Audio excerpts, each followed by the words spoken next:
first we have to do some preparatory things like V-groove them out and grind away some of the caulk and cementitious materials that have been used over the years to fill it. The other thing you'll notice is all the surface deterioration, rock pops, chips, and stuff like that that we have on this slab. Okay, this is an older slab.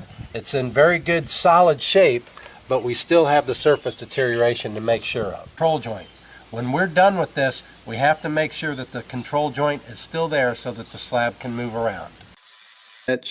And we followed it up with a tight pressure wash. Using a minimum 3,000 psi at 4 gallons per minute, we can deep clean the concrete of all the dirt that's gotten into the pores of the concrete over the years. As you see here, the slab is cleaned and prepped and now ready for the restoration process. The cracks have been opened up and are ready for epoxy. Rock pops have been drilled out. Here the epoxy has been installed in the cracks and sand is being embedded into the surface of the epoxy for proper adhesion of the SM Pro. The excess epoxy is now being ground off. Here's our cracks with the epoxy and ground smooth. Now what I'm doing is cutting about an 1/8 inch groove into the epoxy. And what happens here is when we install our base coat with the SM Pro, it has a differential curing rate which shows up as a darker material, which allows us to follow the crack with our tape. I'm rubbing all the high spots off of the concrete, any trowel marks, any drips, etc., and blow off the slab, and here it is ready for the pattern work.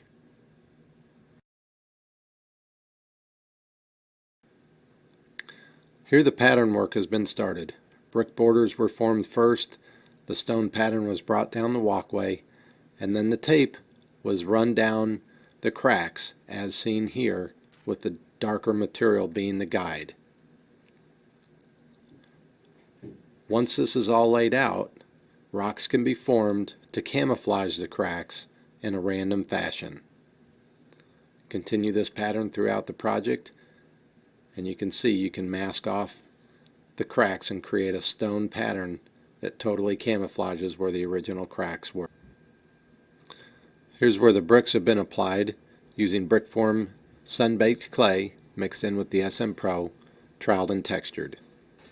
Now I apply the Brickform SM Pro with the ash white, and you can see I'm going right up to the tape lines. I do this to eliminate cold joints and overlap marks in the slab. This makes your overall appearance look more realistic and more professional. I spread the material thin, about a 1/16 to an 1/8 of an inch thick, and as the material starts to thicken, I'm able to create light texture with the trowel to give it a more rock-like appearance.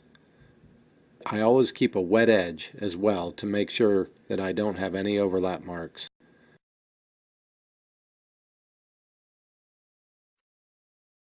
Here the pattern tape has been removed, revealing the grout marks. You can see how the cracks have been worked into the rock pattern and are very subtle now.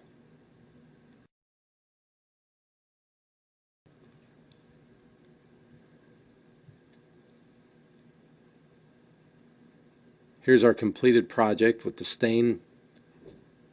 Brickform Artesian water-based stain was used.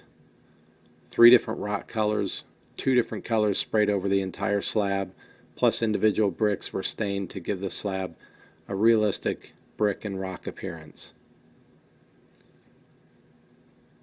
2 coats of your favorite Brickform sealer over the top of this slab, and you've got your finished product.